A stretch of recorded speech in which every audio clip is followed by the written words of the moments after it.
8वें वेतन आयोग को लेकर केंद्रीय कर्मचारी और पेंशन भोगी बेसब्री से इंतजार कर रहे हैं। वहीं अब केंद्र सरकार के कर्मचारियों के लिए 8वें वेतन आयोग को लेकर एक अहम अपडेट सामने आया है। राज्यसभा में पूछे गए सवाल के जवाब में सरकार ने बताया है कि आयोग का औपचारिक गठन पहले ही किया जा चुका है। इसकी अधिसूचना 3 नवंबर 2025 को जारी की गई थी। वित्त मंत्रालय ने मंगलवार को लिखित जवाब में यह भी स्पष्ट किया है कि आयोग तय समय सीमा के भीतर अपनी सिफारिशें देगा। राज्यसभा सांसदों ने सरकार से पूछा था कि 8वां वेतन आयोग किन मुद्दों की समीक्षा करेगा और उनकी सिफारिशें कब तक लागू की जाएंगी। इस पर सरकार की ओर से जवाब दिया गया है। केंद्रीय वित्त राज्य मंत्री पंकज चौधरी ने राज्यसभा में जानकारी दी। सरकार 8वां वेतन आयोग के तहत कर्मचारियों और पेंशनधारियों के वेतन, भत्ते, पेंशन की शर्तों की समीक्षा करेगा। उन्होंने आगे बताया है कि आयोग तय समय सीमा के अनुसार अपनी सिफारिशें पेश करेगा। बताते चले कि आयोग को अपनी रिपोर्ट देने के लिए 18 महीने का समय दिया गया है, जिससे कि साफ पता चलता है कि आयोग साल 2027 में सरकार को अपनी रिपोर्ट सौंपेगा। सिफारिशें आने के बाद ही सरकार की ओर से आगे की कार्रवाई की जाएगी। यानी कि केंद्रीय कर्मचारियों को 8वें वेतन आयोग के लिए अभी लंबा इंतजार करना पड़ सकता है। 8वां वेतन आयोग से जुड़ा एक अहम सवाल सांसदों ने यह भी उठाया कि वेतन और पेंशन में कितनी बढ़ोतरी होगी।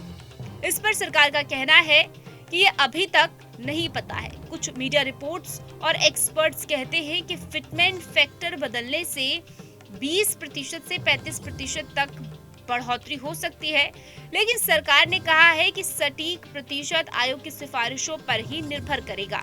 इसीलिए अभी अफवाहों पर भरोसा न करें, आधिकारिक घोषणा का इंतजार करें।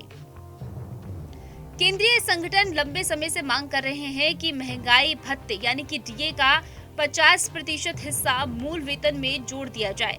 इससे भविष्य में वेतन और पेंशन की गणना बेहतर होगी, लेकिन सरकार ने कहा है कि यह भी आयोग देखेगा और फैसला बाद में होगा। सांसदों ने 8वें वेतन आयोग से जुड़ा एक अहम सवाल ये भी उठाया कि इसकी सिफारिशें लागू होने पर सरकार के बजट पर कितना अतिरिक्त भार पड़ेगा। इस पर सरकार ने साफ कहा है कि फिलहाल इस खर्च का सही अनुमान लगाना संभव नहीं है। सरकार के मुताबिक जब तक आयोग अपनी रिपोर्ट पेश नहीं कर देता है, उसे मंजूरी नहीं मिल जाती है, तब तक वास्तविक वित्तीय असर का आकलन नहीं किया जा सकता। यानी कि बजट से जुड़ी पूरी योजना आयोग की अंतिम रिपोर्ट आने के बाद ही तैयार की जाएगी। CCGEW यानी कि confederation of central government employees and workers ने 12 फरवरी 2026 को देश भर में एक दिन की हड़ताल करने की घोषणा की है। संगठनों की प्रमुख मांगों में 20% अतिरिक्त राहत, 50% महंगाई भत्तों को मूल वेतन से जोड़ना और NCP को खत्म करना, पुरानी पेंशन योजना लागू करना शामिल है। इन मांगों को लेकर कर्मचारी संगठन कल सड़क पर उतरेंगे।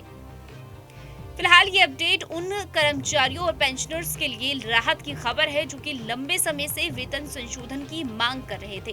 कई सांसदों द्वारा पूछे गए सवालों जैसे कि अनस्टार्ट प्रश्न के जवाब में ये जानकारी दी गई है, जिसमें कि पेंशन रिवीजन, पुराने पेंशनरों की पात्रता जैसी कई स्पष्टीकरण शामिल है। सरकार ने 8वें वेतन आयोग की आधिकारिक वेबसाइट भी लॉन्च कर दी है। वेबसाइट लॉन्च होने के बाद 8वें वेतन आयोग ने मंत्रालयों, विभागों, केंद्रीय सरकारी कर्मचारियों और अन्य हितधारकों से राय और सुझाव मांगे हैं। 8वें वेतन आयोग ने बताया है कि प्रश्नावली के जवाब जमा करने की आखिरी तारीख सोमवार 16 मार्च 2026 है। कुल मिलाकर 8वें वेतन आयोग अब काम शुरू कर चुका है। वेतन और पेंशन में सुधार की प्रक्रिया चल रही है, लेकिन सटीक तारीखें, बढ़ोतरी का प्रतिशत और अन्य डिटेल अभी आना बाकी है। सबकी नजरें आयोग की रिपोर्ट और सरकार के फैसले पर है। उम्मीद है कि आने वाले समय में लाखों लोगों को फायदा होगा।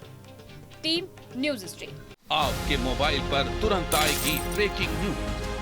स्क्रीन पर सबसे पहले दिखेगी बड़ी खबर। देश दुनिया की हर खबर एक जगह। अब आपके मोबाइल पर तुरंत फटाफट इंस्टॉल कीजिए न्यूज नेशन ऐप और रखिए खुद को अपडेट।